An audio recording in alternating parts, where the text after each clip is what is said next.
Class 7 UP board math के दक्षता अभ्यास 4 के प्रश्नों पर बात करेंगे, जिसमें क्वेश्चन नंबर 5 में कह रहा है कि एक 3 सेंटीमीटर माप के रेखाखंड ए बी के सिरे ए पर लंब ए सी 3 सेंटीमीटर खींचिए। बिंदुओं बी और सी को मिलाइए, कोणों को माप करके सत्यापित कीजिए कि कोण ए बी सी बराबर कोण ए सी बी और यह बराबर 45 अंश। यहाँ पर अब रचना करने के लिए जो भी निर्देश प्रश्न में दिए गए हैं उन निर्देशों के अनुसार ही यहाँ पर रचना करेंगे।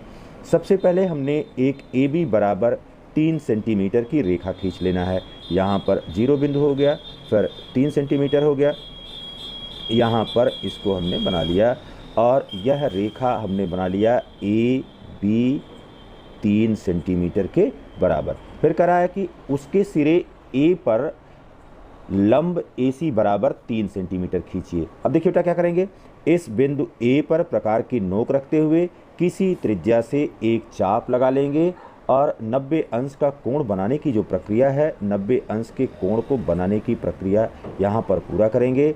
90 अंश का कोण बना लेंगे और यह ए बिंदु पर खींचना है। साथ ही साथ ए सी की लंबाई 3 सेंटीमीटर के बराबर होनी चाहिए। तो अब क्या करेंगे, अब 90 अंश का कोण बनाती हुई रेखा ए बिंदु से इस प्रकार से खींच देंगे और इसकी लंबाई आप बढ़ा करके रखेंगे। इसमें से एक रेखाखंड ए सी बराबर 3 सेंटीमीटर काटना है।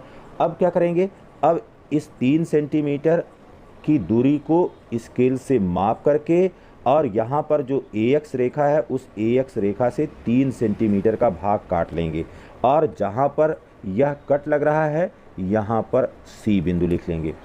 अब सी और बी को मिलाते हुए, बिंदु सी और बी को मिलाते हुए यहाँ पर एक हमने रेखा खींच लिया। इस प्रकार से हमारे पास जो त्रिभुज हो गया वह त्रिभुज बन गया त्रिभुज ए बी सी। त्रिभुज ए बी सी यह बन गया। अब यहाँ पर कोण ए बराबर यह पहले से है कितना 90 अंश है। अब यहाँ पर देखिए बेटा, यहाँ पर कोण ए प्लस फिर कोण बी प्लस कोण सी, यह तीनों मिलकर के कितने के बराबर होना चाहिए, 180 अंश के बराबर होना चाहिए। अब ये आप जानते हैं कि यह भुजा ए बी और भुजा ए सी यह दोनों बराबर है, यह भी 3 सेंटीमीटर है और यह भी 3 सेंटीमीटर है। तो यहाँ पर ए बी बराबर ए सी है। तो अब यहाँ पर जानते हैं कि बराबर भुजाओं के कोण बराबर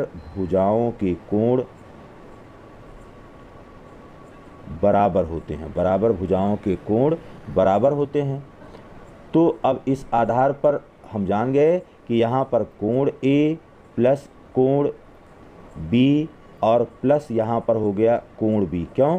क्योंकि कोण बी बराबर हो गया है कोण सी के, यह बराबर 180 अंश के हो गया। यहाँ पर अब कोण ए प्लस 2 कोण बी यह बराबर हो गया 180 अंश के। कोण ए पहले से दिया हुआ है कि यह कितने के बराबर है, 90 अंश के, प्लस 2 कोण बी यह बराबर हो गया 180 अंश के। तो यहाँ पर अब आप देख सकते हैं कि यहाँ पर जो कोण है यह कोण 2 बी यह बराबर हो गया 180 अंश माइनस 90 अंश, या 2 कोण बी यह बराबर हो गया 90 अंश, या कोण बी यह बराबर हो गया 90 अंश बटे 2 और यह बराबर कितना आ गया 45 अंश के। तो यहाँ पर यह कोण 45 अंश के बराबर हो गया। और साथ ही साथ कोण बी बराबर कोण सी है, कोण बी यह बराबर कोण सी के है। तो यह दोनों कितना हो गया 45, तो यहाँ पर भी 45 अंश के बराबर है।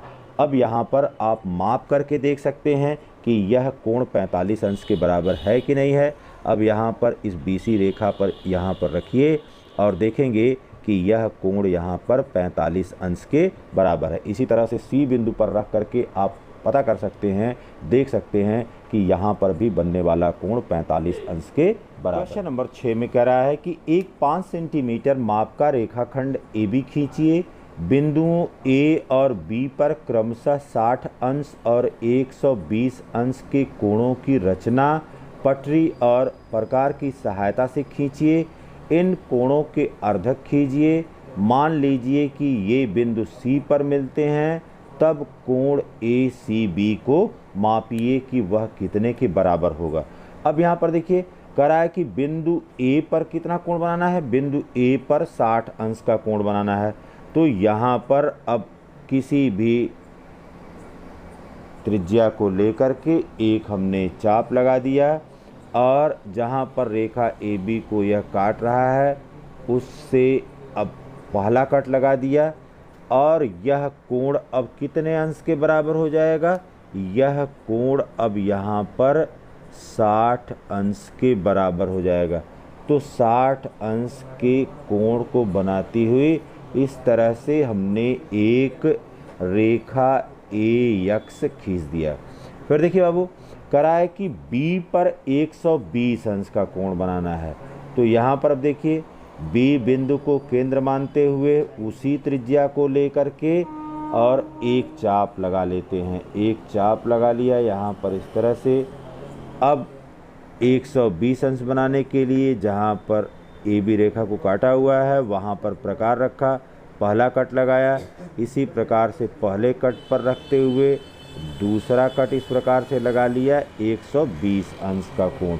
तो अब 120 अंश का कोण बनाती हुई दूसरी रेखा यहाँ पर खींच लेंगे और उसको नाम दे देंगे कि यह B और Y रेखा है। ठीक है। फिर आगे कह रहा है कि इन कोणों के अर्धक खींचिए। मान लीजिए कि ये बिंदु C पर मिलते हैं। तो सबसे पहले इस कोण XAB का अर्धक हमको खींचना है। अब यहाँ पर देखिए A और इस कटान बिंदु को मिलाते हुए हमने एक रेखा खींच देना है और इसको क्रमिक रूप से बढ़ा देना है आगे तक।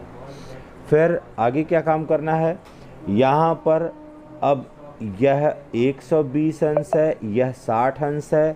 तो अब यहाँ पर बनने वाले कोण YBA जो कि 120 अंश है, इससे इसके अर्धक को मिलाते हुए यहाँ पर यह 60 अंश पर हो जाएगा।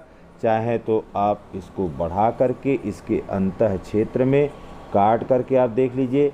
यहाँ पर हमने कट लगा लिया, फिर इस बिंदु पर यहाँ पर रखते हुए कट लगा लिया और इस कटान बिंदु और B को मिलाते हुए हमने रेखा खींच लेना है और इस प्रकार से यह रेखा खींच दिया जो इसके अर्धक से होकर के जा रही है।